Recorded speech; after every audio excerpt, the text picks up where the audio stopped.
Assalamualaikum warahmatullahi wabarakatuh.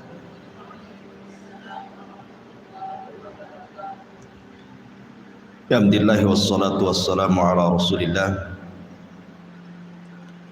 wa ala alihi wa sahbihi wa mawalah wa la hawla wa la quwata illa billahi wa ba'd.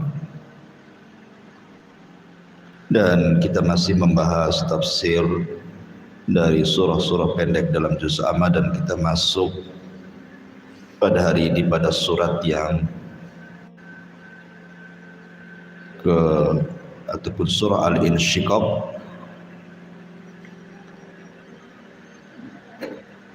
Surah Al-Insyiqaq ini secara tertib Al-Quran dia masuk pada surat ke-84 dengan jumlah ayat 25, jumlah kalimat 108, jumlah huruf 436, dan surah Al-Insyiqaq ini termasuk surah dari surah-surah Makkiyah, turun setelah surah Al-Infitar. Ma'asyiral muslimat yang dimuliakan Allah Subhanahu wa taala, surat ini berbicara tentang beberapa perkara. Di antaranya adalah permulaan surat ini bicara tentang kejadian kiamat besar. Kemudian juga bicara soal catatan-catatan amal, bagaimana akan disebar pada hari kiamat, dan begitu seterusnya. Tapi karena surat ini cukup panjang, kemungkinan pembahasan kepada surah Al-Insyiqaq ini tidak bisa diselesaikan dalam satu pertemuan, karena juga membutuhkan waktu yang panjang. Maka mungkin kita akan bagi dalam beberapa pertemuan. Baik. A'udzubillahi minasyaitonir rajim. Bismillahirrahmanirrahim. Idzas samaa'u syaqqat. Apabila langit terbelah. Wa adzinat li rabbiha wa huqqat. Dan juga langit yang patuh kepada Tuhannya, dan sudah semestinya langit itu patuh. Wa idzal ardu muddat. Dan apabila bumi diratakan. Wa alqat ma fiha wa takhallat. Dan memuntahkan apa yang ada di dalamnya sehingga menjadi kosong. Wa adzinat li rabbiha wa huqqat. Dan bumi yang patuh kepada Tuhannya, dan semestinya bumi itu patuh. Ya ayyuhal insanu innaka kadihun ila rabbika kadhan famulaki. Wahai manusia, sesungguhnya kamu telah bekerja keras menuju Tuhanmu, maka kamu akan berjumpa dengannya. Fa amma man utiya kitabahu biyamini. Maka adapun orang-orang yang catatannya diberikan dari sebelah kanannya, fa saufa yuhasabu hisaban yasira. Maka dia akan diperiksa dengan pemeriksaan yang mudah. Wa yanqalibu ila ahlihi masrura. Dan dia akan kembali kepada keluarganya dengan bergembira. Wa amma man utiya kitabahu wara'a dhahri. Adapun orang-orang yang catatannya diberikan di sebelah belakangnya, fasaufa yad'u thubura. maka dia akan berteriak, celaka aku. Wa yasla sa'ira, dan dia akan masuk ke dalam api yang menyala-nyala. Innahu kana fi ahlihi masrura, sungguh dia dahulu di dunia bergembira di kalangan keluarganya yang sama-sama kafir. Innahu dhanna alla yahud, sesungguhnya dia mengira bahwa dia tidak akan kembali kepada Tuhannya. Bala inna rabbahu kana bihi basira, tidak demikian, sesungguhnya Tuhannya selalu memperhatikannya. Baik. Ma'asyiral muslimat yang dimuliakan Allah Subhanahu wa taala. Di sini Allah Subhanahu wa taala menjelaskan dua peristiwa besar saat terjadi kiamat.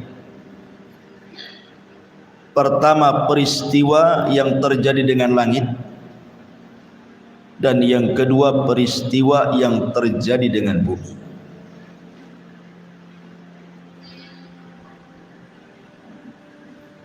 Allah Subhanahu wa taala di sini mengatakan, apabila langit terbelah.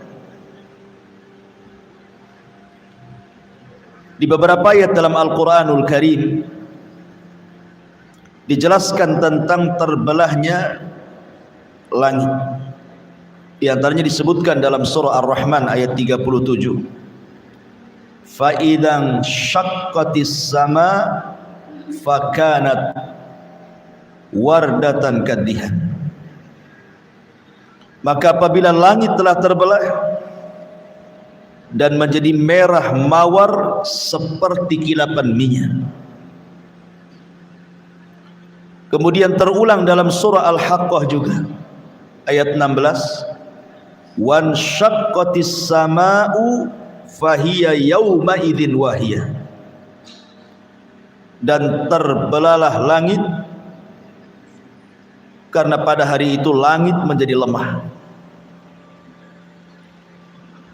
Kemudian juga dalam surah Al-Infitar Allah mengatakan idzas sama'un fatarat, apabila langit terbelah.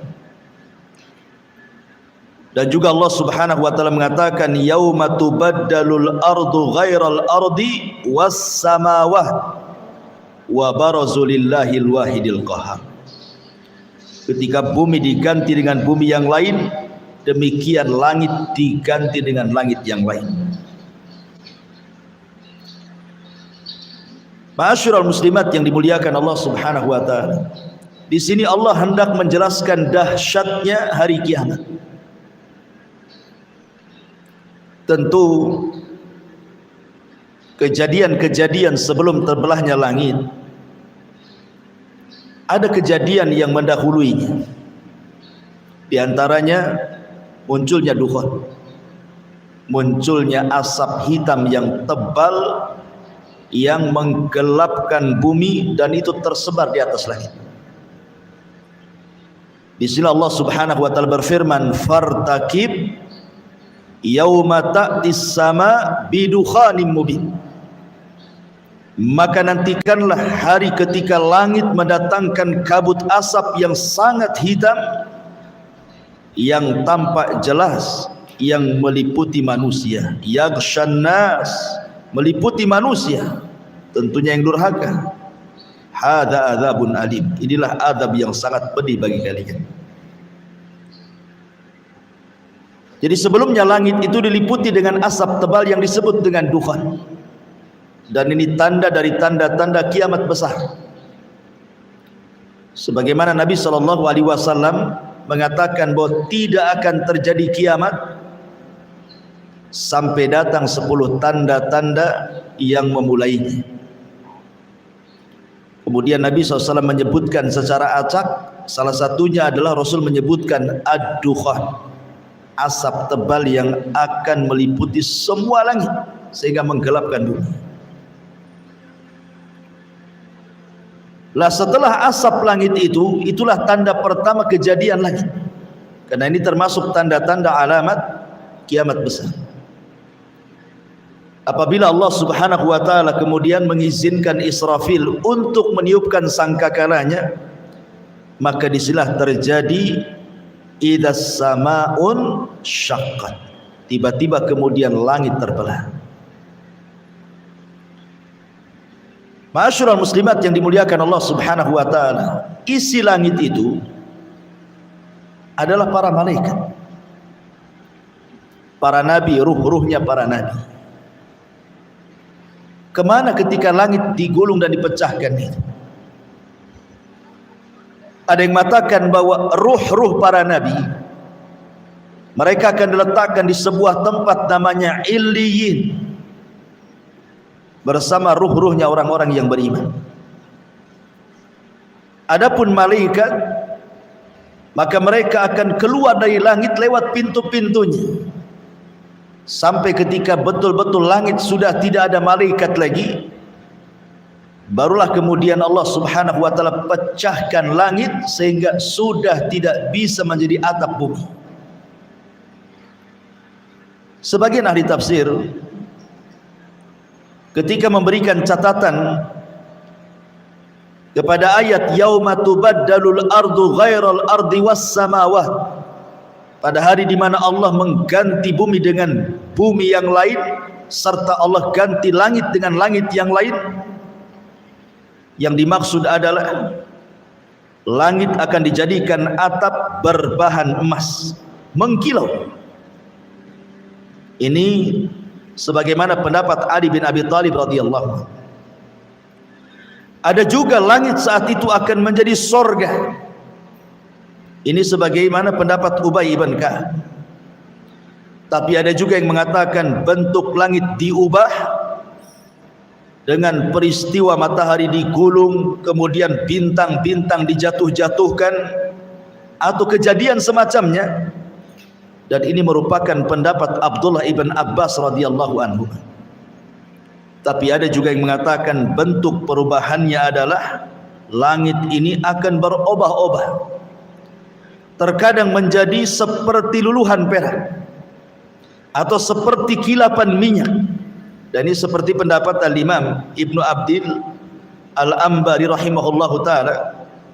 Dan ada juga yang mengatakan bentuk langit diubah, artinya langit itu akan dilipat sebagaimana orang melipat kertas, sebagaimana Allah mengatakan yauma natwis sama, pada hari kami lipat langit seperti melipat kertas.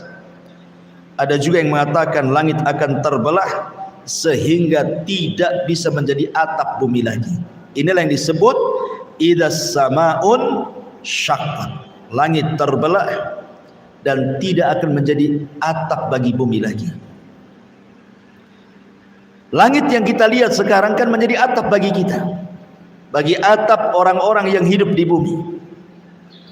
Sebagaimana Allah Subhanahu wa taala mengatakan, wa ja'ala lakumul arda firasya was sama banah. Dan kami jadikan langit itu sebagai bangunan atap untuk kalian.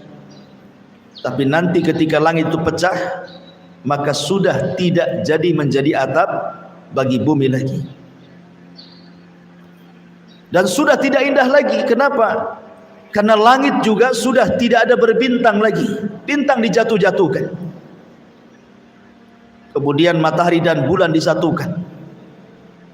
Kemudian langit pun digulung oleh Allah Subhanahu wa ta'ala. Itulah makna idzas samaun syaqqat, apabila langit terbelah. Mana yang lebih dahulu, kehancuran bumi atau kehancuran langit? Sebagian para ulama mengatakan bahwa kehancuran bumi lebih dahulu dibandingkan kehancuran langit. Sebagaimana penciptaan juga dimulai dari bumi kemudian langit, maka saat penghancuran juga sebagian ulama mengatakan bahwa bumi dihancurkan dulu, kemudian baru langit dihancurkan. Ketika Allah Subhanahu wa taala berfirman dalam surah Al-Insyiqaq di sini, di mana Allah Subhanahu wa taala katakan dalam ayat selanjutnya,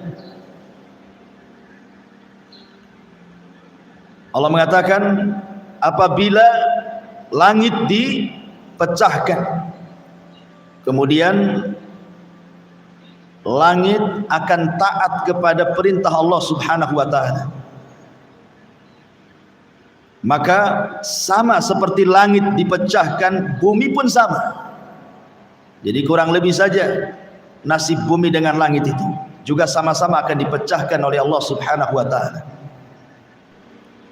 Karena Allah mengatakan wa idzal ardu muddat, dan apabila bumi itu diratakan. Di dalam Al-Quran Allah mengatakan, kalau tidak salah dalam surah Al-Muzammil, ya, alam naj'alil arda kifata. Alam naj'alil arda kifata. Bukankah kami jadikan bumi itu kifata? Begini bu kifata itu. Ini tisu. Sekarang bumi yang kita pijak itu seperti tisu. Saya lipat seperti ini. Kemudian seperti ini. Kemudian seperti ini. Seperti ini. Ini namanya kifata. Ya. Jadi bumi yang sekarang ini bentuknya kifata, dilipat oleh Allah Subhanahu wa taala. Tapi nanti pada hari kiamat wa idzal ardu muddat, apabila bumi membuka lipatannya kemudian dihamparkan, nanti pada hari kiamat bumi akan dibuka lipatannya sehingga posisinya akan menjadi lebih lebar dan lebih panjang seperti ini. Ya. Jadi bumi yang kecil nanti pada hari kiamat akan terbentang seperti ini, lebar sekali, panjang sekali. Itulah makna wa idzal ardu muddat. Setelah Allah mengatakan alam naj'alil arda kifata, bukankah kami telah jadikan bumi itu dilipat? Tetapi nanti pada hari kiamat wa idzal ardu muddat, ketika bumi kemudian dihamparkan dari lipatannya. Kenapa seperti itu? Karena nanti pada hari kiamat manusia yang pertama kali hidup Adam alaihi salatu wassalam dan yang terakhir mati akan dibangkitkan, sehingga butuh tempat yang luas untuk mengumpulkan manusia sebanyak itu. Lalu bagaimana nasib bumi ketika dihamparkan itu? Bagaimana bisa terhampar seperti itu?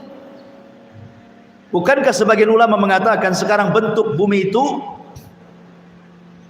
adalah lonjong seperti telur, ada yang mengatakan bulat seperti bola mukawwar. Tapi nanti pada hari kiamat sudah tidak bulat ataupun lonjong lagi, tetapi menjadi terhampar. Wa idzal ardu muddat. Karena sebelum bumi dihancurkan itu dan diratakan, yang pertama kali dicabut apanya? Pasaknya. Ketika Allah Subhanahu wa taala ditanya dalam Al-Qur'anul Karim, yas'alunaka 'anil jibal, mereka bertanya-tanya kepadamu wahai Muhammad tentang nasib gunung. Qul, katakan ya Muhammad, kata Allah, bagaimana nasib gunung? Yansifuha rabbi nasfa, maka semua gunung yang ada di bumi akan dicabut satu persatu, kemudian diangkat ke langit dan tidak berbeban lagi. Sekarang gunung itu bebannya sangat berat karena isinya batu. Tapi nanti pada hari kiamat ketika dicabut kemudian diterbangkan ke langit dan ditubrukkan satu gunung dengan yang lainnya, maka Allah Subhanahu wa taala mengibaratkan kapas yang berhamburan di terjang angin. Sudah enggak ada lagi berbeban lagi, enggak ada lagi berat. Sehingga kemudian ketika hanya tinggal abunya saja di langit, kemudian memenuhi bumi. Ketika itulah bumi idza zulzilatil ardu zilzalah, terjadi gempa. Karena pasaknya sudah tidak ada, yang terjadi adalah gempa. Gempa yang kita rasakan di negeri kita ini, di beberapa daerah, itu hanya tanda-tanda kecil dari tanda-tanda kiamat. Karena peristiwanya hanya di sebagian daerah, tapi tidak terjadi di daerah yang lain. Hanya terjadi di Jawa Barat saja, atau di Jogja dulu, atau di Aceh sebelum tsunami dan begitu seterusnya. Ya. Ini adalah tanda-tanda kiamat kecil. Dan itu disebutkan dalam sebuah hadis Nabi SAW mengatakan la taqumus sa'ah, tidak mungkin tegak hari kiamat sampai dicabutnya ilmu. Kemudian wa yakthur az-zalazil, dan banyaknya gempa di mana-mana. Artinya bahwa ini tanda-tanda kiamat kecil yang terus berulang, akan terus berulang ya. Makanya sering saya katakan bahwa peristiwa gempa, peristiwa tsunami jangan dipahami hanya sekedar peristiwa alam saja. Tetapi Allah Subhanahu wa taala mendatangkan peristiwa-peristiwa seperti itu liyukhawwifu ibadah, sebenarnya untuk menakut-nakuti hambanya. Jadi kalau ada gempa, tsunami, banjir, angin puting beliung dan yang semacamnya, itu sinyal dari Allah. Allah sedang menakut-nakuti hambanya sebenarnya. Apakah hamba yang ditakut-takuti itu takut dan kembali, ataukah hamba yang ditakut-takuti tidak takut dan tidak kembali, sehingga Allah kemudian akan mengirimkan azab yang jauh lebih dahsyat dibandingkan yang pertama ya. Tapi nanti pada hari kiamat Allah Subhanahu wa taala mengatakan idza zulzilatil ardu zilzalaha, zilzalnya diidhofahkan kepada bumi. Allah tidak mengatakan idza zulzilatil ardu zilzalan, tidak, tetapi zilzalaha. Di sini kata ganti kembali kepada bumi. Artinya yang gempa itu bukan satu daerah tapi satu bumi, gitu maksudnya. Sehingga tidak ada tempat untuk menyelamatkan diri. Kalau sekarang di sana ada gempa, kita bisa ke daerah yang lain yang tidak gempa. Tapi ada pada hari kiamat itu kan semua gempa masalahnya. Mau lari kemana kan begitu? Orang tidak bisa lari. Yauma yafirul mar'u min akhi wa ummihi wa abi wa sahibatihi wa bani likulli imri'in minhum yauma idzin sya'nun yughni. Orang lari dari saudaranya, lari dari ibu bapaknya, lari dari pasangan dan anaknya. Semua masing-masing sibuk menyelamatkan dirinya, kata Allah. Karena memang tidak ada tempat kembali, tempat menyelamatkan tidak ada pada hari kiamat itu. Belum lagi kemudian Allah Subhanahu wa taala mengatakan wa alqat ma fiha wa takhallat, dan kami keluarkan beban-beban isi bumi itu. Di mana orang-orang yang tidak tahu apa isi perut bumi itu nanti pada hari kiamat akan tahu tuh isinya. Orang yang tidak pernah melihat emas, memakai emas, nanti pada hari kiamat akan tampak tuh emas-emas yang keluar dari perut bumi, emasnya, peraknya, jamrudnya, dan yang selama ini dikorek oleh manusia, kemudian dicari-cari, kemudian diambil dan dijualnya, nanti pada hari kiamat keluar sendiri tuh. Itulah makna wa alqat ma fiha wa takhallat. Makanya ketika Nabi SAW bercerita tentang Dajjal, apa kata Dajjal? Wahai bumi, ukhruji kunuzak. Wahai bumi, keluarkan pembendaharaan dari perutmu. Maka dari bumi terbelah keluarlah emasnya, peraknya, jamrudnya, apapun yang dikehendaki manusia.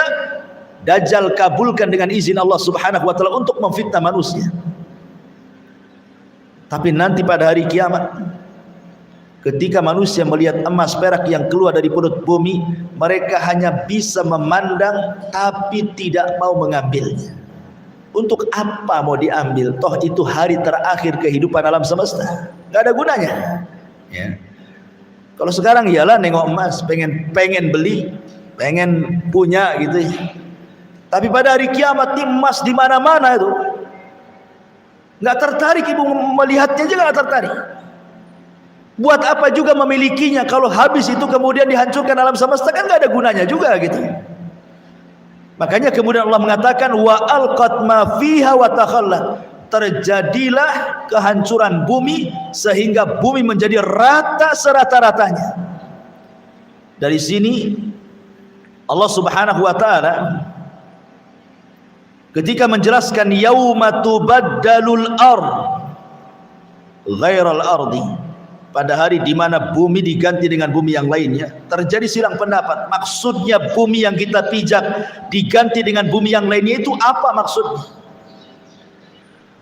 Ulama tafsir mengatakan, ada yang mengatakan bahwa setelah kehancuran bumi ini, Allah akan ganti dengan tanah yang lain berwarna putih seperti perak, tidak ada satupun orang yang berbuat maksiat di atasnya. Diganti warnanya seperti warna yang sangat putih bersih seperti kilapan perak, karena tidak ada orang yang berbuat maksiat satupun di permukaan.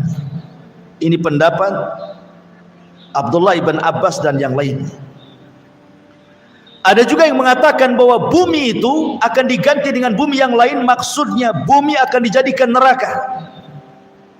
Dan ini adalah pendapat Ubay ibn Ka'ab.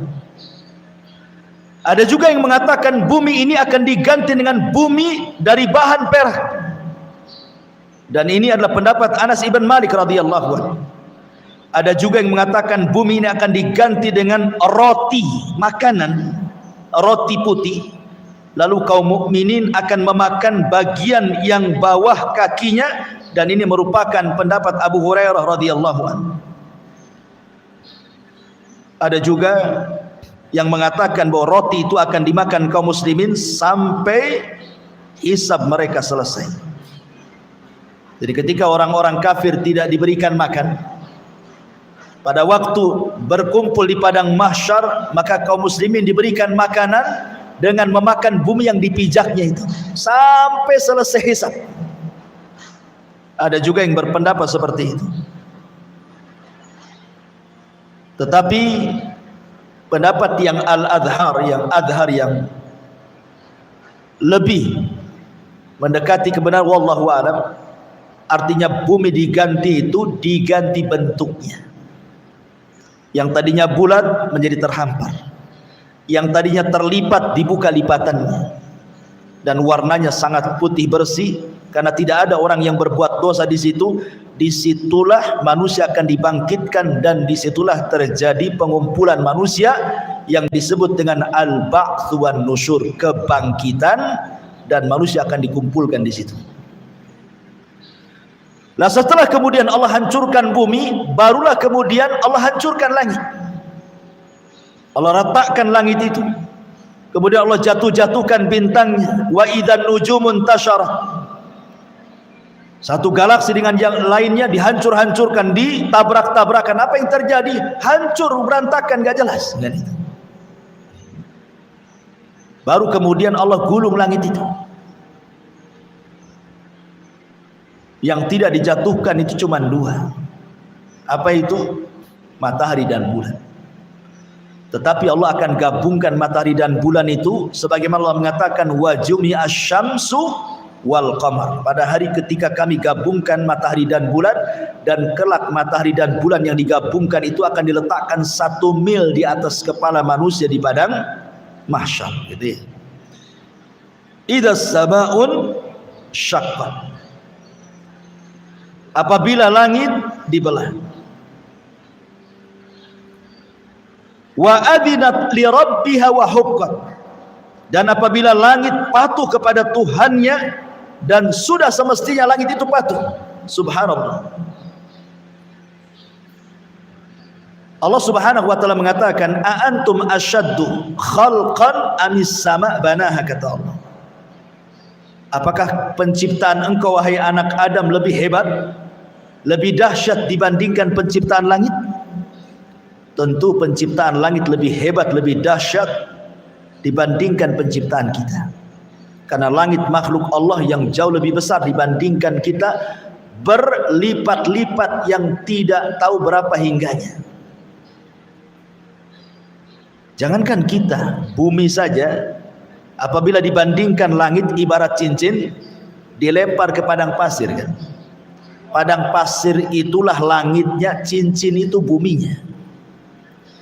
Itu bumi, Bu, kalau dibandingkan dengan langit. Sekarang perbandingan ibu sendiri dengan langit kira-kira seperti apa? Mungkin tidak ada titiknya tuh.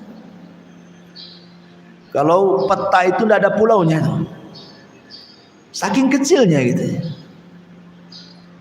Lah langit saja, makhluk Allah Subhanahu wa taala yang amat dan teramat sangat besar, melebihi besarnya bumi yang kita pijak.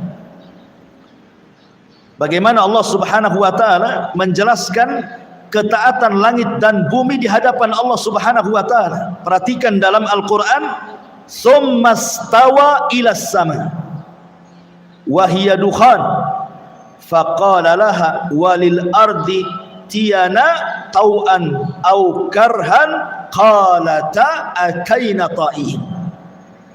Kemudian dia menuju ke langit dan langit itu masih berupa asap.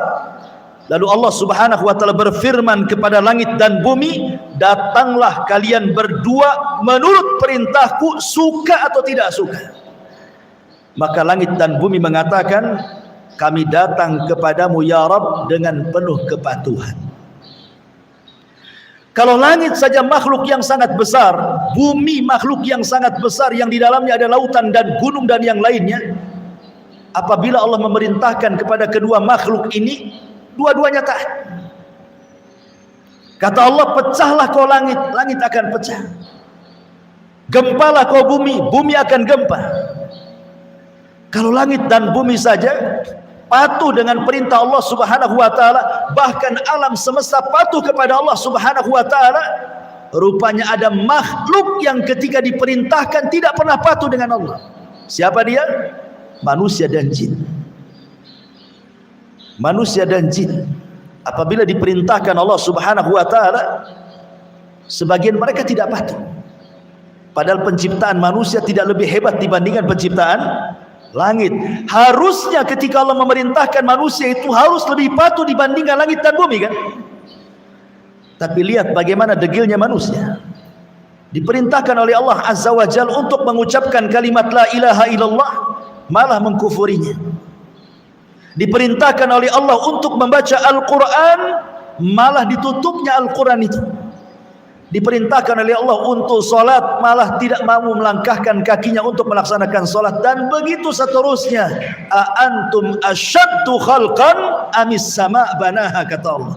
Apakah penciptaan kamu lebih hebat dibandingkan langit, kata Allah, sehingga tidak patuh? Jangan seperti itu.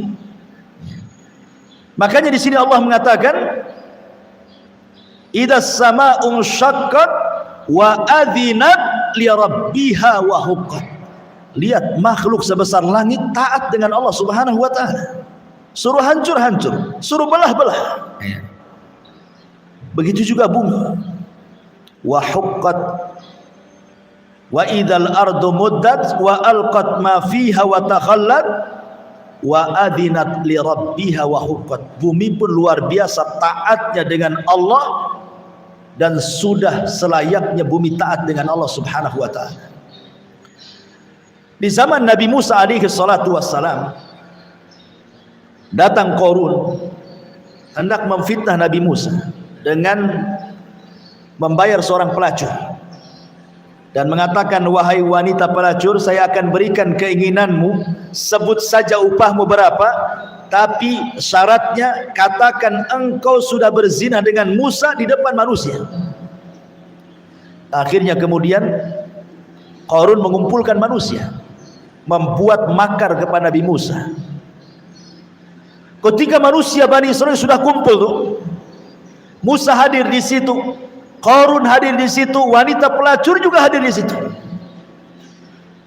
Kemudian Qarun mengisyaratkan kepada wanita itu untuk bicara bahwa dia sudah berzina dengan Nabi Musa.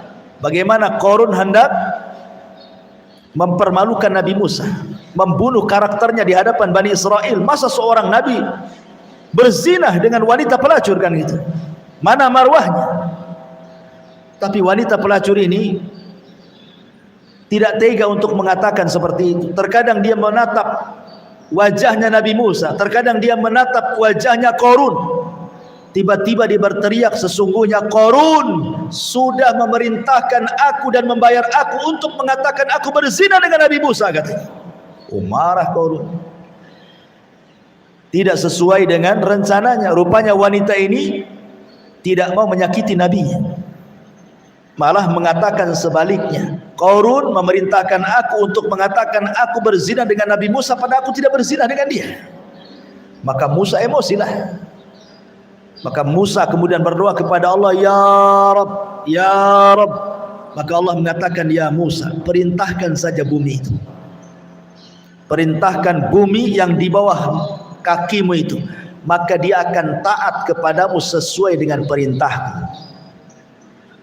Maka Musa mengatakan, ya ardh bli'i, wahai bumi, telanlah Qarun dan seluruh kekayaannya. Tiba-tiba bumi terbelah dan Qarun pun masuk di situ, kekayaannya masuk di situ, dan Allah katakan, fa khasafna bihi wa bidarihil ardh. Kami tenggelamkan Qarun dan seluruh kekayaannya ke perut bumi. Ya. Bumi taat dengan perintah Allah. Kata Allah, ya Musa, perintahkan saja bumi itu, maka dia akan taat kepadamu karena aku yang perintahkan.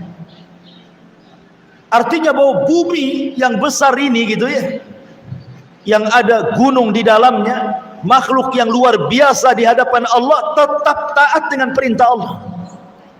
Lah kita yang ada di atas buminya, kenapa tidak taat dengan perintah? Bumi yang kita pijak aja taat. Inilah yang kemudian menjadikan manusia itu zaluman jahulan. Sudah zalim, jahil lagi. Harusnya dia lebih taat dibandingkan bumi yang dipijaknya. Ini juga faedah dari kalimat wa adzinat li rabbiha wa huqqat.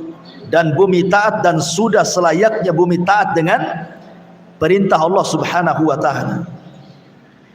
Ma'asyiral muslimat yang dimuliakan Allah Subhanahu wa taala. Inilah kondisi langit dan bumi pada hari kiamat. Kemudian Allah Subhanahu wa taala mengatakan ayat selanjutnya, wa adzinat li rabbiha wa huqqat ya ayyuhal insanu innaka kadihun ila rabbika kadhan famulaki. Wahai manusia, sesungguhnya kamu telah bekerja keras menuju Tuhanmu, maka kamu akan menemui Tuhan. Dunia ini bukan tempat istirahat. Dunia ini tempat bekerja, tempat beramal. Sebagaimana perkataan Ali radhiyallahu an, al-yaum yaumul amal wa ghadan yaumul hisab. Hari ini, kata Ali, adalah hari kita saatnya beramal soleh. Karena besok pada hari kiamat, itulah hari kita akan dihisab di hadapan Allah. Makanya sering saya nasihati, Bu, ya, bagaimana Hasan Al-Basri rahimahullahu ta'ala menasihati kepada kita bahwa kita hidup ini cuma 3 hari. Kita hidup ini cuma 3 hari. Hari yang sudah berlalu, hari yang sedang kita lalui, dan hari esok hari. Adapun yang sudah kita lalui tidak mungkin kembali. Hari yang sudah berlalu kan tidak mungkin kembali. Dan hari esok belum tentu kita mendapatkannya. Bisa saja nanti malam kita mati. Berarti kesempatan beramal itu hari yang sedang kita lalui hari ini. Inilah kesempatan kita. Makanya Fudail ibn Iyad mengatakan, perbaiki hari yang sedang kau jalani, maka Allah akan ampuni dosamu yang sedang kau jalani dan yang telah kau lakukan sebelumnya. Tetapi kalau kehidupan yang kau jalani kau berbuat jahat dan juga berbuat maksiat, maka Allah akan azab waktu yang sedang kau jalani dan maksiat yang sudah kau lakukan sebelumnya. Maka di sini Allah mengatakan, ingatkan, ya ayyuhal insan innaka kadih. Kita ini sedang lelah letih. Fa idza faragta fansab. Apabila kita sudah mengamalkan satu amalan dan sudah selesai, berpindahlah kepada amalan yang lain, gitu maksudnya. Ibu selesai sholat wajib, berpindah ke sholat sunnah. Oh, sudah tidak ada sholat sunnah, berpindah ke sedekah. Oh, berpindah ke zikir, ke tasbih, ke yang begitu seterusnya. Jadi jangan sampai kemudian menganggur setelah melakukan sholat wajib, sudah tidak ada aktivitas. Bukan begitu seorang mukmin itu. Fa idza faragta fansab. Kalau sudah selesai dalam sebuah urusan, berpindah ke urusan yang lain. Supaya apa? Supaya fa amma man a'ta wattaqa wa saddaqa bil husna fasanuyassiruhu lil yusra. Apabila orang itu suka memberi, dengan ilmunya dia beri, dengan hartanya dia beri, dengan tenaganya dia memberi untuk bersedekah, kemudian dia bertakwa, tujuannya karena Allah. Kemudian fa amma man a'ta wattaqa wa saddaqa bil husna, karena yakin ada balasan kelak pada hari kiamat di surga, fasanu yassiruhu lil yusra. Jalan menuju surga itu sudah Allah mudahkan. Sudah mudah ibu itu menuju ke surga itu. Allah katakan fasanu yassiruhu, lebih dimudahkan lagi. Padahal sudah mudah itu, Allah mudahkan lagi. Kan enak tuh. Jadi ada orang-orang itu yang Allah Subhanahu wa taala takdirkan termasuk penduduk surga, sehingga beramal soleh itu mudah bagi dia. Mau sholat sunnah di siang harinya, mau sholat sunnah di malam harinya, mau sedekah di siang harinya, sedekah di malam harinya, zikir di siang harinya, atau di malam harinya baca Quran di siang dan malam harinya, mudah bagi dia. Sudah mudah tuh jalannya ke surga itu. Allah mudahkan lagi sehingga dia ditutup dengan kemudahan menuju surga itu. Dari sini ketika para ulama menjelaskan bahwa manusia sudah ditakdirkan ajalnya, amalnya, kemudian rizkinya, kemudian celaka dan bahagianya, berarti manusia itu sudah ditakdirkan mana penduduk surga, mana penduduk neraka. Allah sudah takdirkan. Ketika mengusap punggung Adam, keluar ruh. Kemudian Allah mengatakan, nih yang ruh ini termasuk penduduk surga. Kemudian Allah usap lagi, keluar ruh lagi. Kemudian kata Allah, yang ini penduduk neraka. Artinya manusia itu sudah ditakdirkan oleh Allah, yang ini penduduk surga, yang ini penduduk neraka. Masalahnya kan kita tidak tahu takdir kita apa. Ibu kan tidak tahu dan belum pernah membaca takdir kita seperti apa, dan tidak akan mampu untuk melihat takdir kita seperti apa. Ketika para sahabat Nabi SAW bertanya, Rasul, kalau memang takdir saya masuk neraka, buat apa saya beramal? Sebagaimana kalau saya takdirnya masuk surga, tenang-tenang sajalah. Maka Rasul mengatakan, jangan seperti itu, karena kalian tidak tahu takdir kamu seperti apa. Tetapi i'malu, beramal solehlah, fakullun muyassarun lima khuliqalahu, karena kalian akan dimudahkan sesuai dengan amal kebiasaan kalian.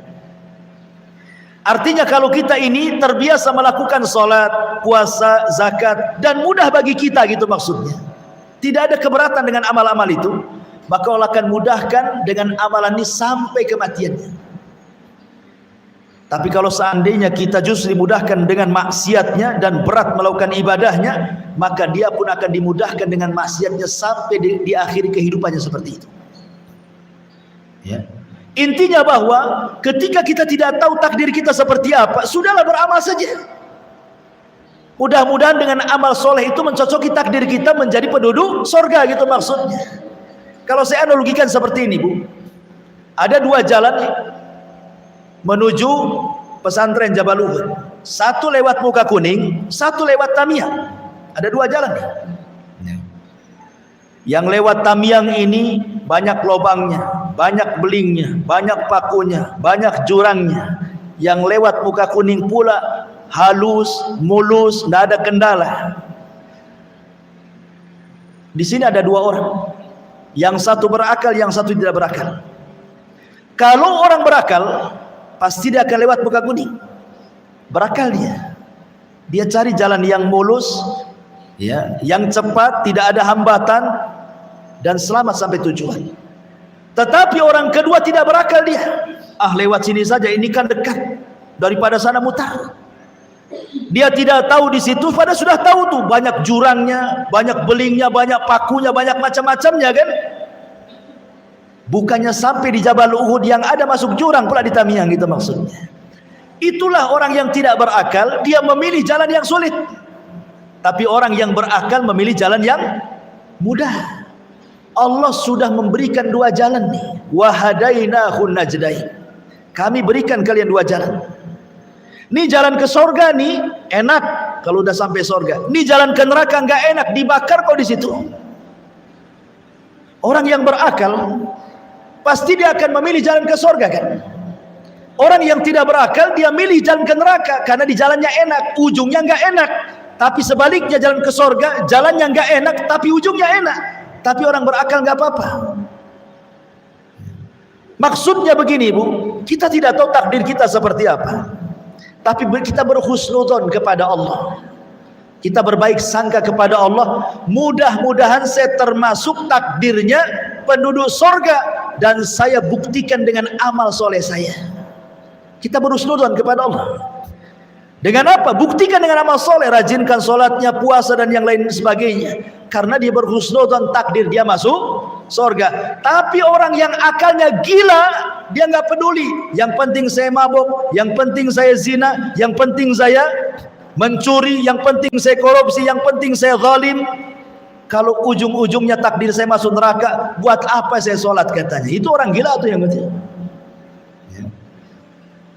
Enggak seperti itu. Makanya Allah mengatakan di sini, ya ayyuhal insan innaka kadi. Kita ini semua lelah di dunia. Tetapi kelelahan itu akan merasa nikmat ketika apa? Ila rabbika kadhan famulaki. Ketika berjumpa dengan Allah. Ulama tafsir mengatakan kalimat kadhan famulakihi di sini ada hi, dhamir, ya, kata ganti. Kembalinya kemana? Famulakihi. Dia akan berjumpa dengan Allah Subhanahu wa taala. Siapa yang berjumpa dengan Allah? Amalannya ataukah orangnya? Dua-duanya memungkinkan. Ada yang mengatakan bahwa kalau yang dimaksud orangnya, maka perjumpaan kita dengan Allah bukan di akhirat saja, di dunia saja kita sudah berjumpa dengan Allah. Kapan? Ketika kita sholat. Itulah perjumpaan pertama kita dengan Allah di dunia. Allah mengatakan, wa innaha lakabiratun illa 'alal khashiin alladzina yadhunnuna annahum mulaqu rabbihim.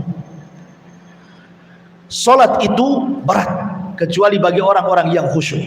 Siapa orang yang khusyuk kata Allah? Orang yang yakin ketika salatnya dia sedang berjumpa dengan Rabbnya. Dari sini menunjukkan bahwa salat itu hakikatnya perjumpaan kita dengan Allah. Berarti setiap hari 5 kali kita berjumpa dengan Allah dalam salat wajib kita. Belum salat-salat sunnahnya. Ya. Ini yang pertama. Yang kedua, perjumpaan kita dengan Allah kapan? Saat ruh dicabut. Ketika ruh kemudian dimasukkan ke kain kafan dari sorga dengan bau yang sangat semerbak sehingga melambung ke langit, kemudian dibukakan pintu langit pertama sampai ke 7, kemudian ruh ini dijumpakan dengan Allah dan catatannya mengikuti di bawahnya. Ketika berjumpa dengan Allah, apa kata Allah?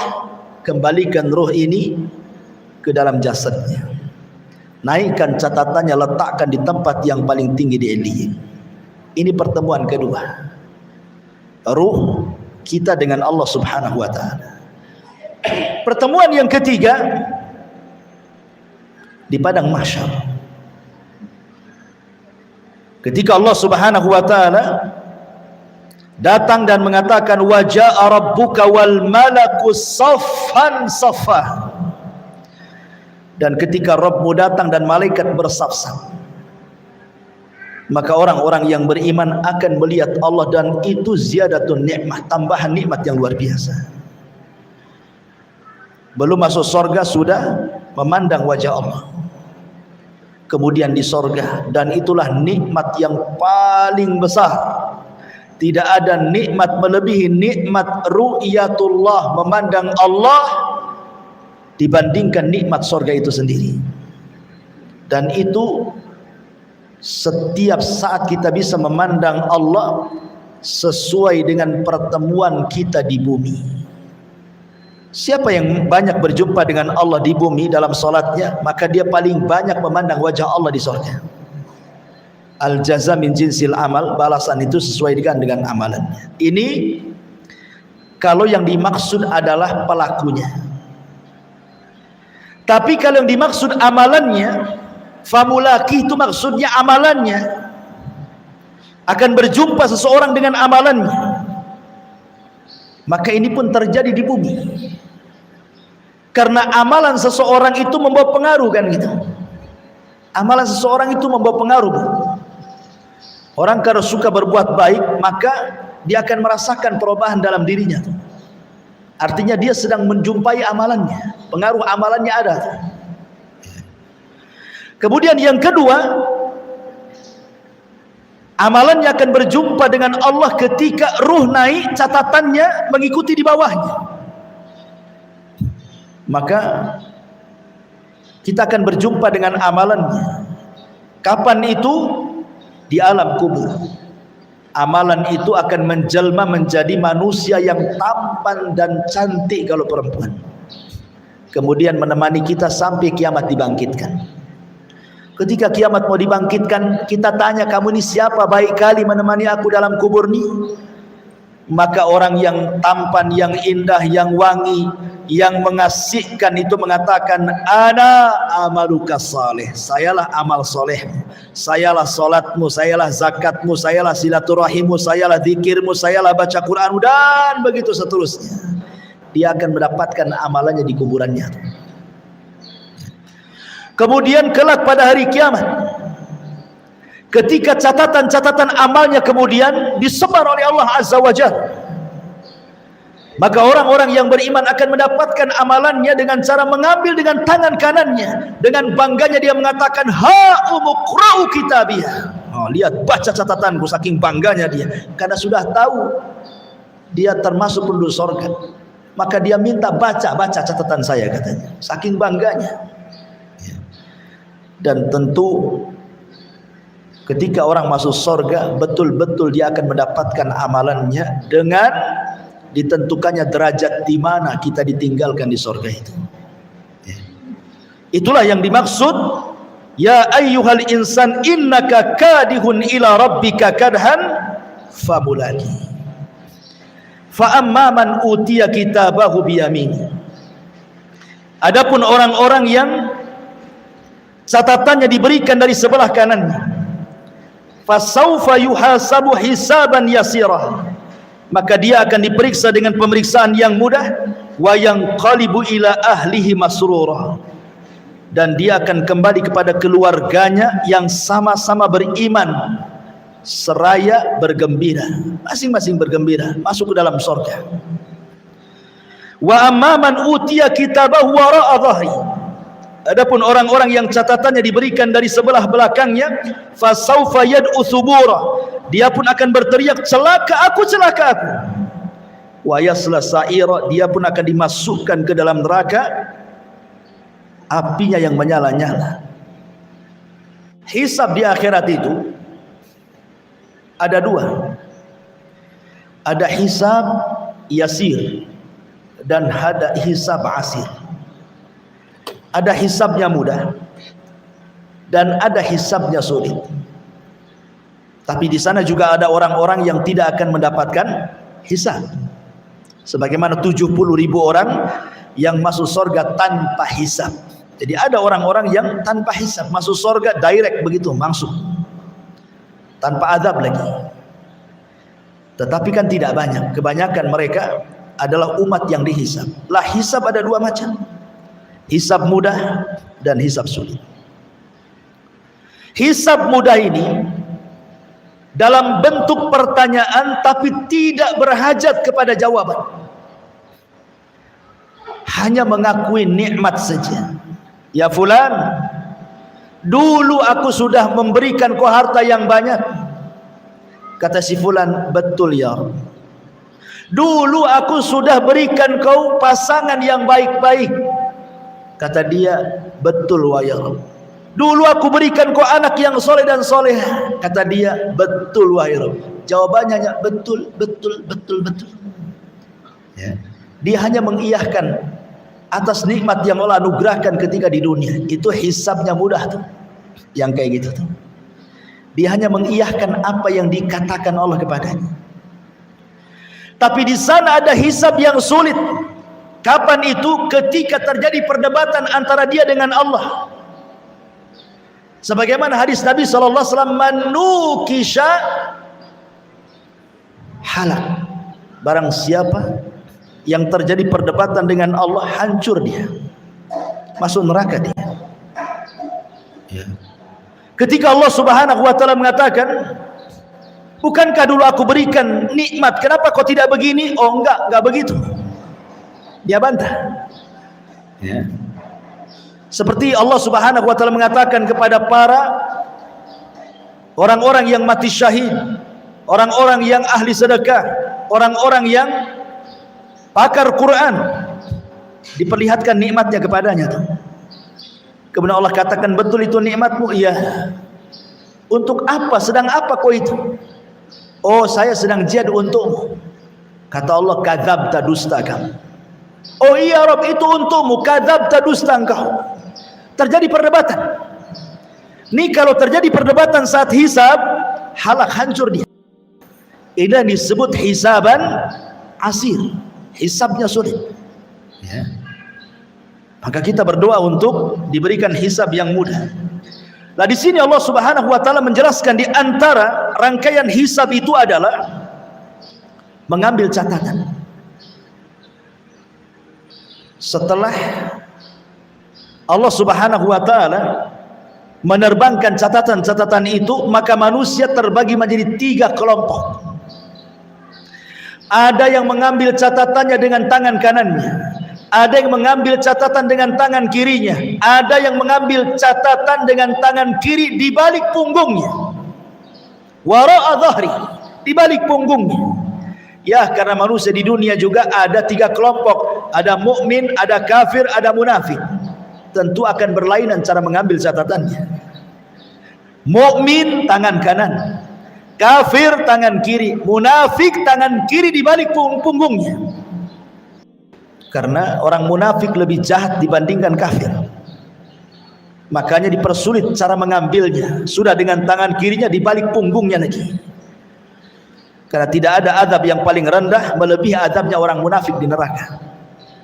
Tentu munafik i'tiqad di sini, munafik keyakinan.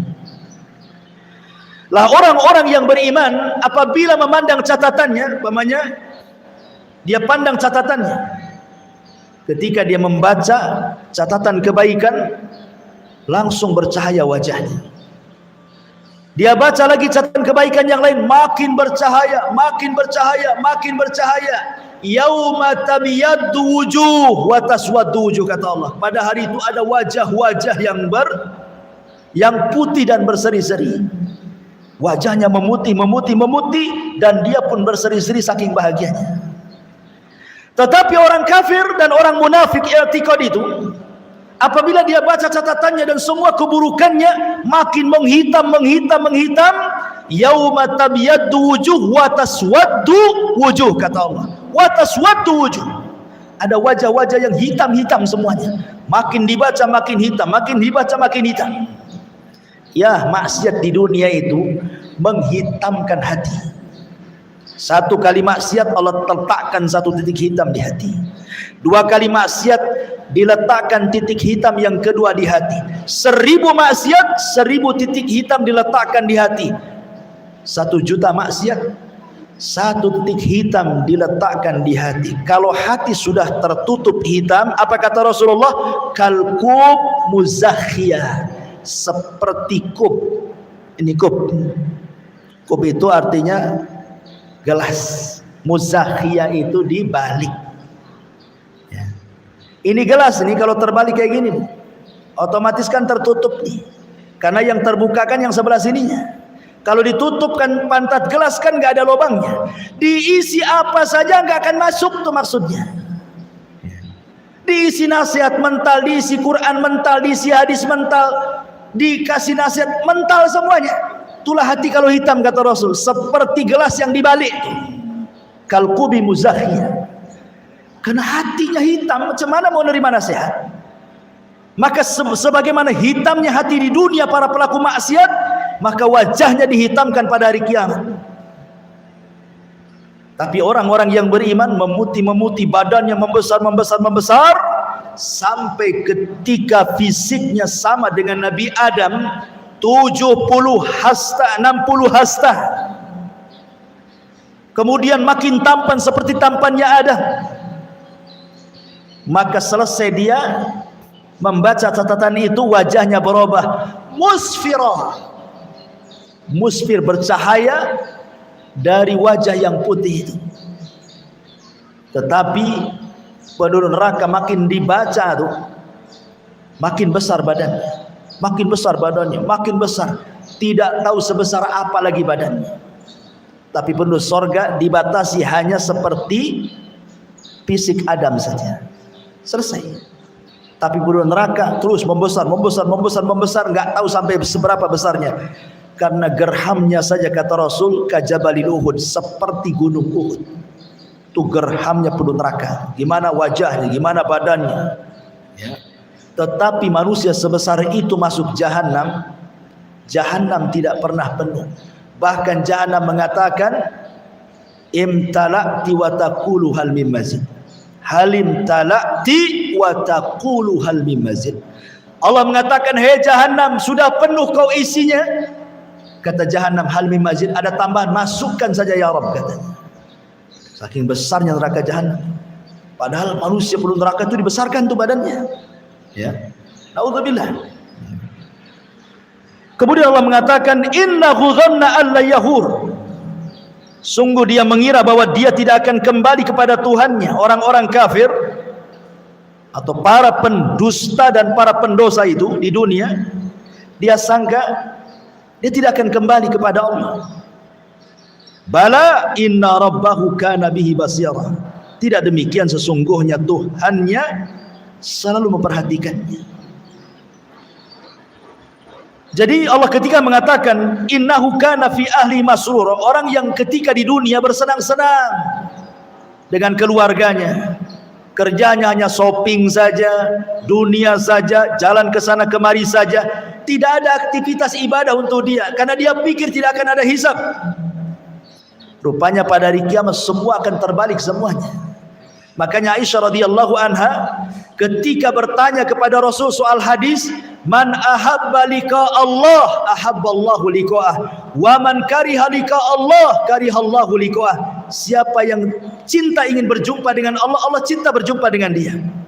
Siapa yang benci berjumpa dengan Allah, Allah pun benci berjumpa dengan dia. Apa maknanya?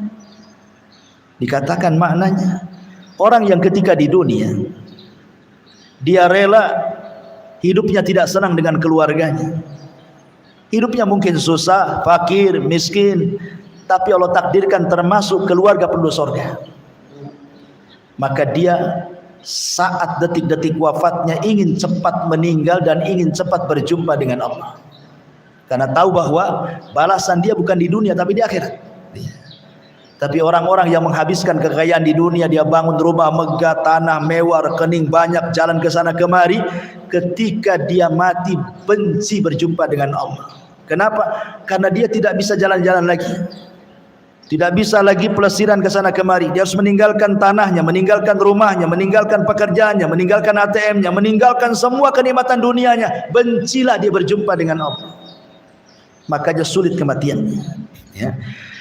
Dari sini Allah katakan, bala inna rabbahu kana bihi basira. Tidak demikian, sungguh Tuhannya selalu memperhatikan kita. Karena Allah memperhatikan kita, maka teruslah dalam perhatian Allah. Beramal soleh, karena tidak ada amalan sekecil apapun kecuali ada balasannya. Wallahu a'lam bishawab. Ini penggalan ataupun separuh dulu dari surah Al-Insyiqaq ini, karena terlalu banyak juga dan materinya juga nanti sudah berbeda dengan materi surah Al-Insyiqaq ayat 1 sampai 15. Wallahu a'lam. Baik.